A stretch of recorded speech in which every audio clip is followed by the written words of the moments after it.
Hey guys, it's Ruben from Dubb. This is Connection Loop. I am on the line here with Scott Brinker. Scott is actually, I think, really important overall in the marketing technology community. We actually had a chance to connect on Twitter and we exchanged a couple of tweets back and forth. And I'm really excited to kind of explore the future of marketing technology. I've also loved to learn about his origin story and then his take on video. So, Scott, would love to see your story and how you kind of got into that chair. Wow. Yeah. Well, thanks for having me on the podcast here. Yeah, man, the marketing technology space. It wasn't that long ago that marketing technology was probably considered an oxymoron, right? I got into this space really around early 2000s, was running the technology team at a web development agency. The agency would get hired by the marketing team. I was running the tech group. It would become my job to then do the shuttle diplomacy to the IT department of that same company because marketing and IT could not talk to each other. And it was fascinating, right? Because, yeah, shuttling back and forth between these two different professional communities.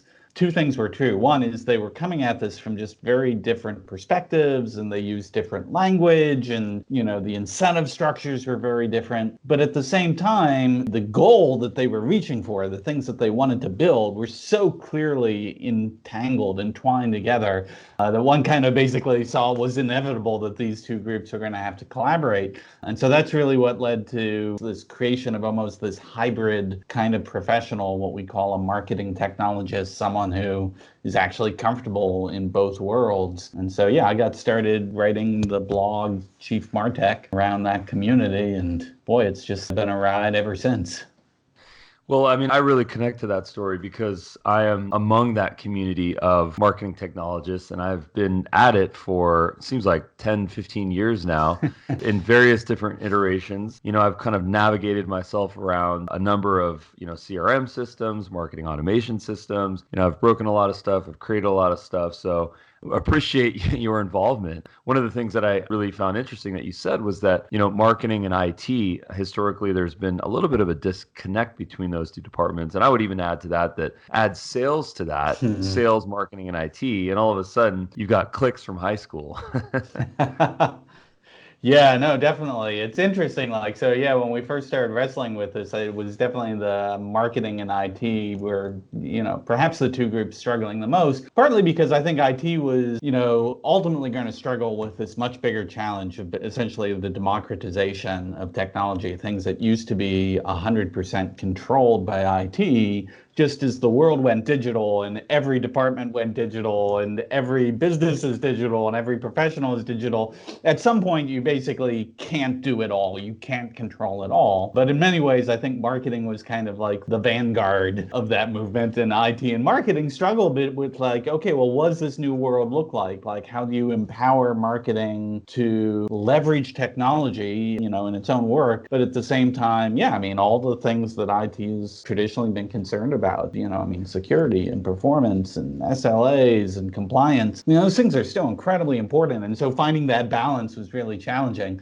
But I think you're right. I think in general, the world has moved forward there. It's not perfect yet, but there's a lot more balance. But now you see the struggle that digital has brought, of connecting different teams across the org. It's not just marketing and sales, but now also marketing and customer success. And, again, teams that aren't somehow diametrically opposed to each other, but they're struggling with how do they collaborate a lot more deeply in a world where the customer is really expecting that.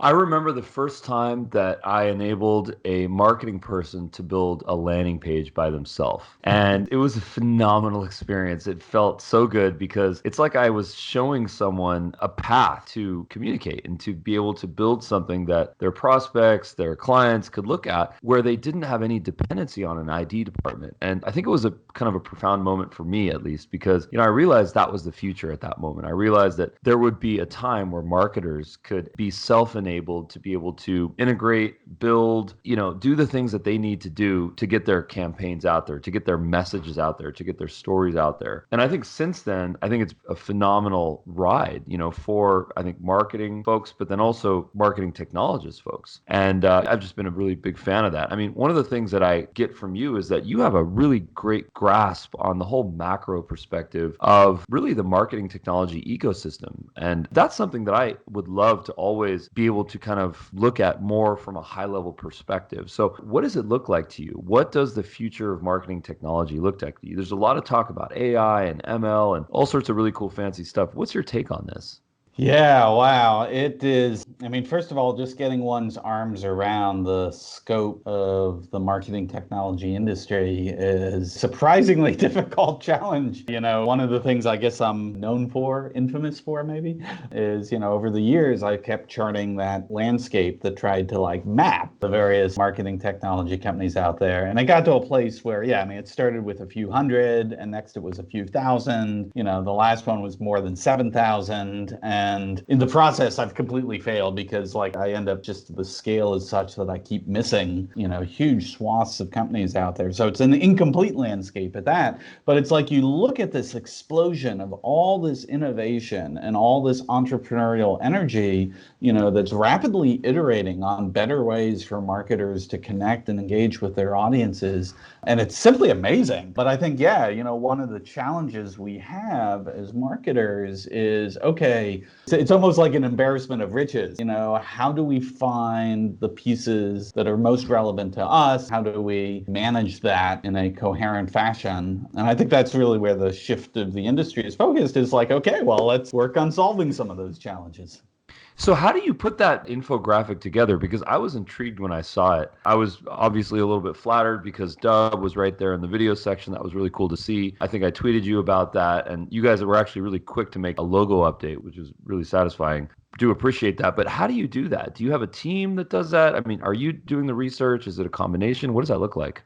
Yeah, so I used to do all the research. I used to build a crazy slide in PowerPoint myself. And then a few years ago, yeah, the scale of it just exceeded that, which, one person could do. So I've had a couple folks, Anand Talker, who's a big marketing technology champion, and then a team at a company called Blue Green that I've worked with over the years, who this past year, essentially, they had 9 people, who were helping over a 4-month period on the research and the analysis and then the actual layout of the graphic. So yeah, it's kind of gone a little bit out of hand, but yeah, we kept doing it partly because, I mean, it's just fascinating to me personally to just see how this industry continues to evolve and grow. And it also felt that, yeah, there was some degree to which that landscape, is chaotic as it is, that one thing it was helpful with is perhaps opening up the conversation, helping people, sort of at least get a 50,000-foot view of just the incredible scale of what MarTech is. Every time I look online somewhere within either marketing technology or some business publication, I see an ad for another CRM. It's crazy. There's so many new ones that are just popping up, and they all have a little tiny micro niche. And, it's interesting because I always wonder, why would someone want to get into the CRM space? Because it's so incredibly flooded, and there are so many players that have been at it for such a long time. And I think that obviously HubSpot has done such a phenomenal job, growing out their ecosystem. I mean, my favorite aspect of HubSpot is most definitely the marketplace. It's most definitely the integrations, the ecosystem, the ability to connect the dots. I'm a big fan of Zapier, and I'm a big fan of various number of integrations. We use HubSpot. We're very active in it. We integrate with a lot of things. We integrate with Intercom, Zapier, Facebook, LinkedIn. We have a whole list of integrations. We actually also integrate with an open source marketing automation platform called Mautic, which a lot of folks don't know about. Which I also recommend sometimes for a specific type of person. But what are some of the things that we can expect from HubSpot? And I know that you guys did a big relaunch on the marketplace, and I'm a huge fan of that. But what else is coming? What's in the pipeline, at least that you can share? Yeah, well, we're really excited to have you as a partner in the HubSpot ecosystem, because I think this whole idea of ecosystems really is one of the major trends we see in the industry. And it's really a reaction to that crazy landscape of, 7,000 plus MarTech companies is, hey, there's all this amazing innovation and entrepreneurial energy in the MarTech space. But in order to make it consumable by most marketers who aren't necessarily, enterprise architects themselves, I think you've seen pretty much all of the major marketing clouds and marketing platforms. I mean, certainly Salesforce has done this for a long time, but, Adobe and Oracle and HubSpot, I mean, a lot of these folks have really With Dubb, you can easily send your business videos from Gmail, LinkedIn, CRMs, and so many more places, but you don't have to take my word for it. Absolutely perfect. Screen records, landing pages that can really help businesses to grow.